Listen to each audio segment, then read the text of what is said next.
back to the ACEs, the idea is that trauma in childhood is going to be connected to risky behaviors and teen years and your adult years. And when you look at the research on ACEs, it focuses mostly on children or adults, but not so much with adolescents. And in fact, most of the work that with mindfulness even is with younger kids or with adults, but for some reason that those teen years often get missed. And what's unique is that adolescence is a really interesting opportunity. It's a key window to intervene to address the short-term and long-term impact of trauma.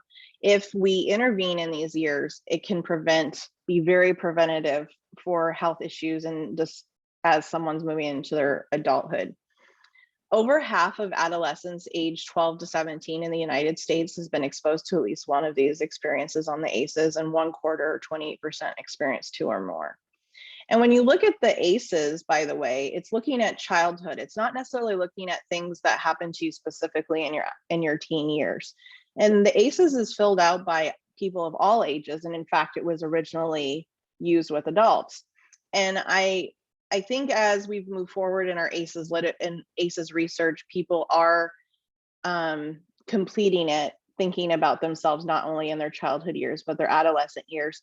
But I feel like something very specific to encompassing and including things that could also happen in your teen years is very useful and helpful.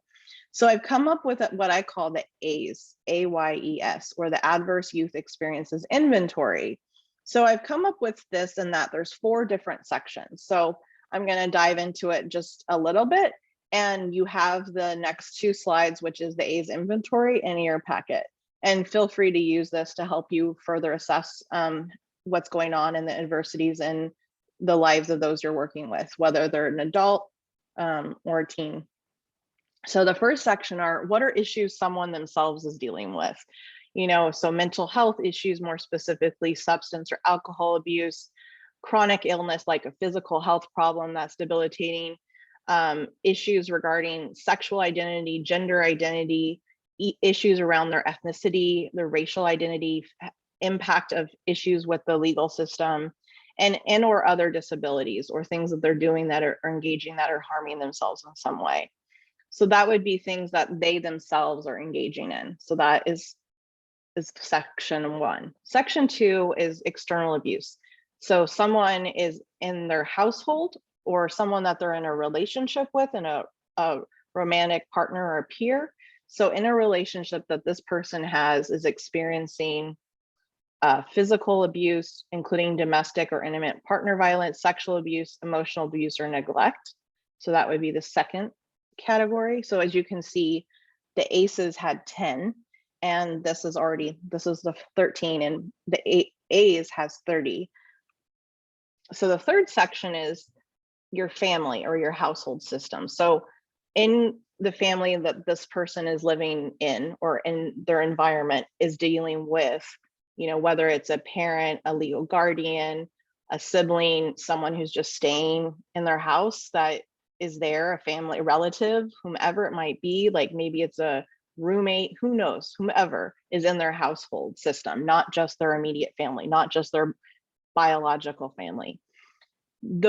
That anyone in the family is dealing with, similar substance issue, alcohol abuse or dependence, mental health, chronic illness, issues by witnessing domestic or intimate partner violence, people who are having issues with the legal system, or trauma that's been passed down by family members. Oftentimes, people do what they see, or people are also experiencing and holding on to traumas from previous generations, and it impacts the person.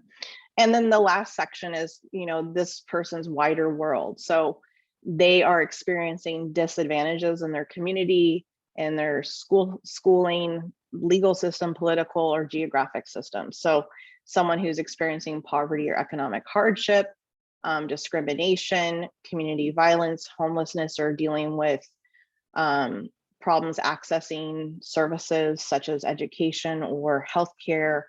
All of these things are going to impact someone's life, as you can imagine and see. And so when you have someone complete this, you would have them mark as many as apply. Hopefully there aren't too many, but unfortunately, I think a lot of young people are experiencing adversity.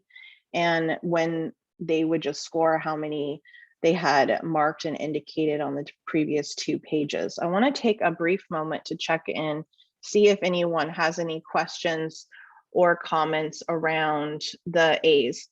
This is the first time I've really dived into it. It's a new inventory. It's something that I'm working on researching to look at the reliability and validity of it. All I have right now is to base my presumptions on my experience working with young people and the problems that I'm noticing today in our communities. So if you have any questions or comments, you can feel free to raise your hand. If not, it's no problem. I'll keep going.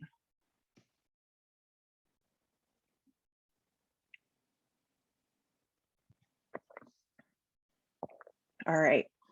It's hard because as I'm reading this and teaching this, it's heavy stuff. This is like, it's not, a very easy thing to digest and talk about, but it's so important.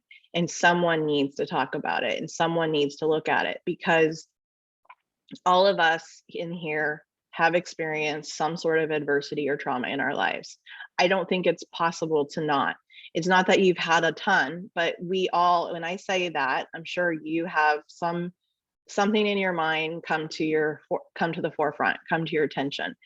And the thing is that if we can help intervene early with people who experience adversity, you're going to mitigate some of the longer term problems.